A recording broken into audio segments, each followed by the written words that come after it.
Okay, and welcome to the Davies Use Case webinar being presented by Sparrow Health on resilience in workflow and IT redesign. This is a Davies award-winning use case for the value of health IT. My name is Arnold Simmons. I'm the Manager of Quality and Patient Safety, and it's my pleasure to moderate this presentation. Core to the HIMSS mission is promoting the use of health information and technology to improve the quality of all healthcare delivery. HIMSS promotes and advocates the integration of clinical decision support and best practice guidance, access to clinical data to analyze progress, and information and technology enable patient safety tools for all healthcare organizations, clinicians, patients, and community members as vehicles for improving patient outcomes. The HIMSS Nicholas E. Davies Award of Excellence is the pinnacle of the HIMSS Value Recognition Program. The Davies Award recognizes the outstanding achievement of organizations from around the world who have utilized health information and technology to improve patient outcomes and value. Davies Award-winning use cases have been peer-reviewed to validate sustainable, improved patient and business outcomes resulting from healthcare information and technology-enabled care delivery. So it's my pleasure to welcome our speakers for today's webinar, Elizabeth Leskover and Chris Nimitz. Elizabeth and Chris, I will now turn the presentation over to you, and you can begin when you are ready. Thank you so much for joining us. Welcome, everyone. My name is Chris Nimitz. I'm the Chief Nursing Informatics Officer for Sparrow Health System in Lansing, Michigan. My name is Elizabeth Leskovar. I've been a nurse at Sparrow Hospital for the past 8 years and in my role as a clinical nurse specialist for the past 3 years. And I'm also the clinical lead for our CAUTI Champions Committee and our Nursing Documentation Committee. And today we're going to be talking about resilience in workflow and IT redesign and how Sparrow Hospital modified a CAUTI program from a Davies Award-winning health system when it was not working and how to apply that, how we applied it in our hospital and how you can apply it to yours. But first I want to talk about Sparrow Health System. We're in the heart of Michigan. We have around 700 beds, 30,000 inpatient discharges, 8,000 surgeries, inpatient about 13,000. We do about 4,300 births a year. We are a level 1 trauma center. We are a 3-hospital system where we have 2 acute access hospitals and 1 long-term care hospital. We have about 60 to 70 ambulatory clinics, over 400 providers. You can see our outpatient visits. We have roughly 600,000 a year, and a variety of specialties and services that we serve the community within the heart of Michigan. And you can see several listed here, from our behavioral health to family medicine to pediatrics, urgent care, and even a wound clinic that we provide hyperbaric clinical care to our customers. So that's a little bit about Sparrow, and now we're going to talk about our program. A catheter-associated urinary tract infection, which is also known as a CAUTI, is a urinary tract infection that can be directly attributed to the use of a urinary catheter. It is one of the most common healthcare-associated infections in the United States, and it's associated with increased morbidity, mortality, length of stay, and cost. The single most important factor in acquiring a CAUTI is the duration of catheter use. The CDC recommends implementing interventions that focus on the prompt removal of these catheters as soon as they're no longer medically necessary. And at the time of implementing this project, Sparrow did not have a specific process in place for doing so. And so the problem that we encountered and what we discovered was in 2012 we implemented our EMR here at Sparrow. And in 2014, because we had implemented the EMR, we had 2 years of data that we could see our CAUTI rates. And you could see by the graphs here, in 2014, we were at 52 CAUTIs versus 41 and then 22. So our CAUTI rate was escalating.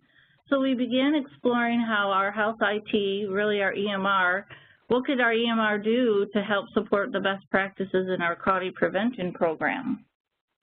Other driving forces that we took into consideration that helped drive our implementation of this clinical program was CMS had stopped reimbursing for CAUTI. The AARQ had a rise in medication-resistant infections, and then, of course, National Patient Safety Goals had always included CAUTI as one of the goals over the previous years. So our design and implementation, we leveraged our frontline clinicians along the way, and here's 3 groups of clinicians that we leveraged heavily in the design and implementation of our program. We have our CAUTI champions, we had our nursing documentation committee, and we included our IPAG work groups, which is our physician advisory groups along the way. So first of all, we had to set up a CAUTI governance structure to help lead the clinical program and make the decisions. And here on the slide, you can see we had kind of 2 separate paths. One was a physician path and one was a nursing path. And you can tell with our IPAD group that it reported directly up through our med staff exec, and our nursing informatics advisory reports directly up through our nursing leadership. So we took all of the decisions that we needed to make from our work groups that you see at the bottom and just escalated up through both of these governance structures. And a framework for improvement that we used along the way was CUS, the Comprehensive Unit-Based Safety Program. It's a method that can help clinical teams make care safer by combining improved teamwork, clinical best practices, and the science of safety. The core CUS toolkit gave us and our clinical teams the training resources and the tools to apply this method and build the capacity that we needed to address the safety issues we had. And you can see this fishbone chart that we used to leverage how we focused on urinary catheters that were left in place longer than necessary. And we highlighted that one of the things that we wanted to go after was that length of catheter stay in our patients. So the catheter left in place longer than necessary, which we gauged at 48 hours.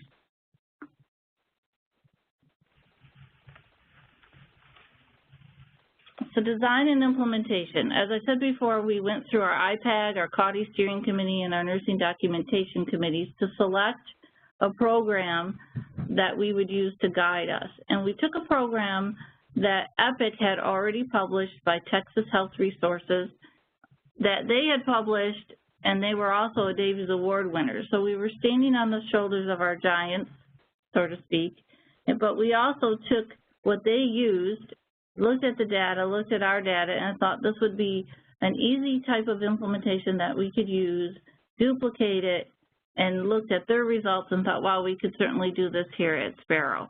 Basically, we wanted to follow an easy recipe to reduce our CAUTIs.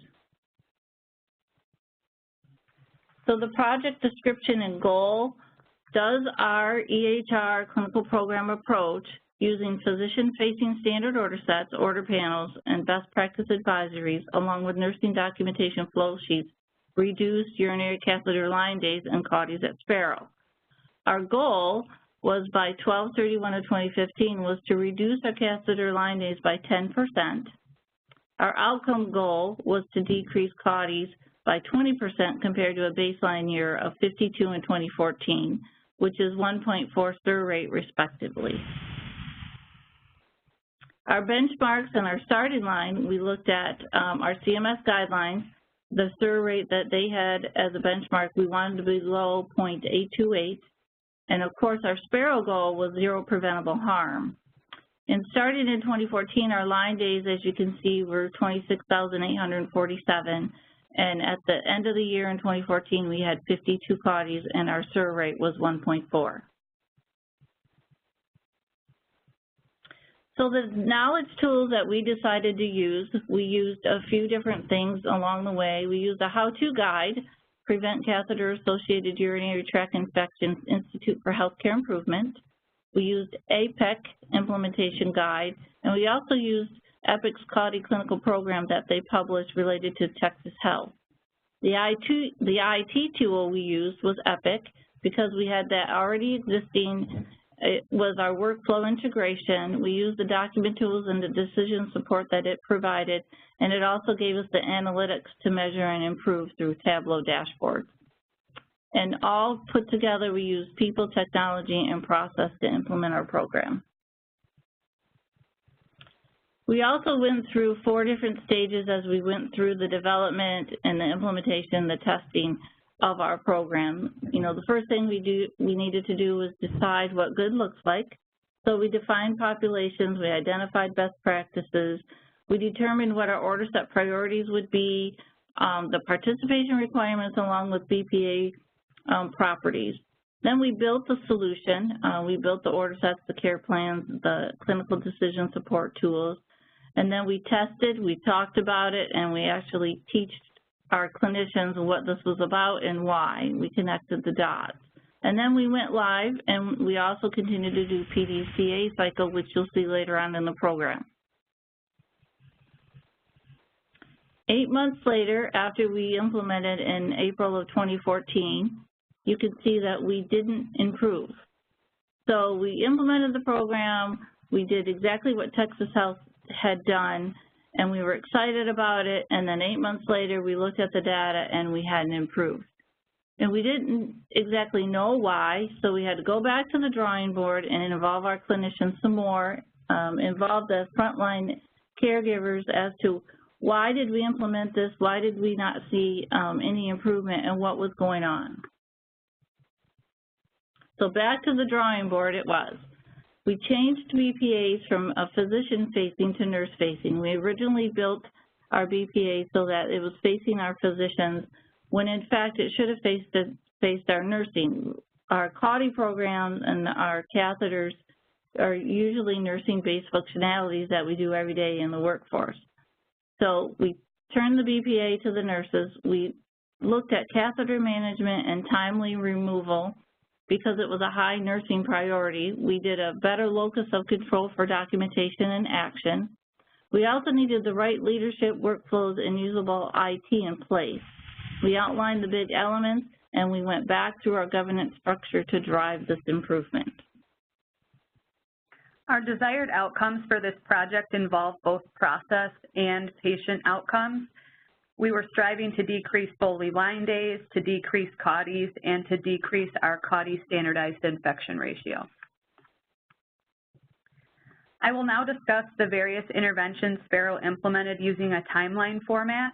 Along the top of this slide are the health IT interventions, and along the bottom are the process and product interventions.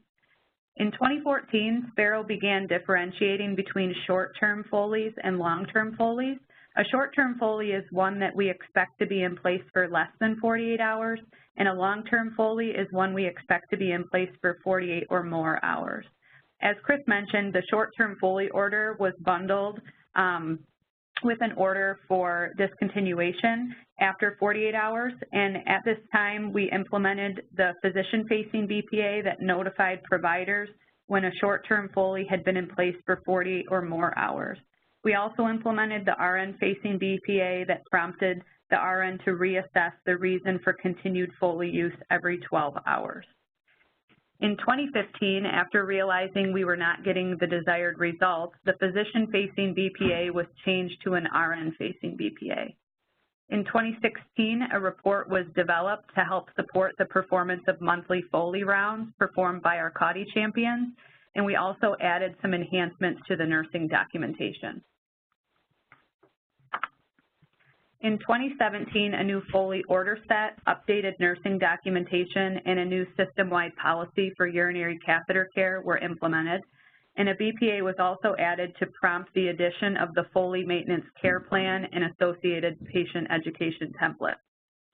In 2018, a new hard stop was added to the Foley order set that prompted the providers to specify the nurse's action, which includes whether the nurse is to insert and maintain the Foley, replace and maintain the Foley, or maintain an existing Foley. Additionally, a prompt was added within the genitourinary assessment to ensure a Foley LDA was being added when a Foley was documented as being in use. This slide depicts the provider's workflow. So as you can see, if the provider determines that the patient requires a Foley, the provider would then open up the Foley order set and select whether or not this was going to be a short-term or a long-term Foley.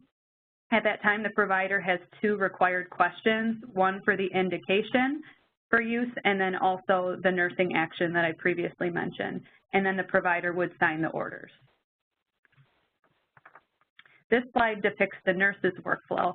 After the provider signs the orders, the RN reviews the order and inserts the Foley. The RN would then start the Foley LDA, and at that time a BPA would fire to prompt the nurse to add the associated care plan and patient education template. The nurse would provide the patient care and teaching and document the assessment, care, and education. After 12 hours, if the nurse had not documented the reason for use, the BPA would fire to prompt that documentation. And then if a short-term Foley had been ordered, BPA would fire at 48 hours if that Foley catheter had not already been removed, and the RN would document his or her action. This slide contains screenshots of the Foley order set with required questions. Along the top, you can see that there are 3 different buttons to specify whether or not it's a short-term Foley, a long-term Foley, or in some cases when that short-term Foley after 48 hours is still needed, there is a short-term to long-term Foley conversion. And by selecting one of those buttons, it would cascade a group of additional orders within each module. And then again, at the bottom is those 2 required questions for the reason and the nursing action. This slide depicts the 3 BPAs. The first one is the BPA that prompts the addition of the Foley maintenance care plan and patient education template. The second one is the BPA that prompts the RN to document the reason for continued Foley use every 12 hours. And the third is the BPA that prompts the RN to address a short-term Foley that's been in place for 48 or more hours. This is a screenshot of the Foley LDA and row items within the nursing documentation for the RN to chart insertion, removal, assessment, and intervention. These are screenshots from our urinary catheter care policy. You can see we've embedded hyperlinks to electronic procedural references for quick caregiver access to evidence-based resources. So this slide depicts how we used Health IT through a Tableau dashboard. This is a high-level nursing unit view that our RN managers can view each day and depict how well the caregivers on the floor are utilizing or not utilizing the clinical program. The next slide drives down even further where you can see where it shows the reasons that a caregiver would either remove the Foley or not remove the Foley, or what they were doing in their flow sheet rows. This slide depicts how a unit manager would use this type of Tableau dashboard to either coach a caregiver that was needing a little assistance as to understanding why the Foley needed to be removed within 48 hours, and also to praise, so you would know which caregiver was actually getting the Foleys out of their patients within 48 hours. So this has proved very helpful to our unit managers in getting Foleys removed from patients on their floors within 48 hours. Now we will describe the value derived from this project. There has been a modest decrease in our Foley line days since the start of our project. In 2017, there had been an 8.1% reduction from our baseline in 2014. Through this project, we learned our Foley line days data was not as accurate as we would like, which is why we've implemented various interventions to obtain more accurate counts of our line days. Some examples are a BPA to prompt the addition of an LDA and also new rows in our LDA so that we can document the earliest known insertion date for patients that come in with catheters already in place. Though our Foley line days did not significantly decrease, this project did have a significant impact on our CAUTIs. In 2017, we had a 62% reduction in CAUTIs from our 2014 baseline. For 2018, our projected number of CAUTIs is 10, which if achieved would yield an 81% reduction from baseline. This slide depicts our standardized infection ratio data, which is the number of observed infections divided by the number of expected infections. In 2017, our SIR was a 65% reduction from the 2014 baseline, In fact, we achieved our value-based purchasing goal for the past 3 years.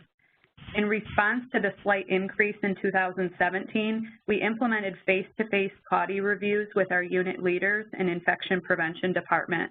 For a period of time, I also performed weekly chart audits and provided face-to-face feedback to unit leaders.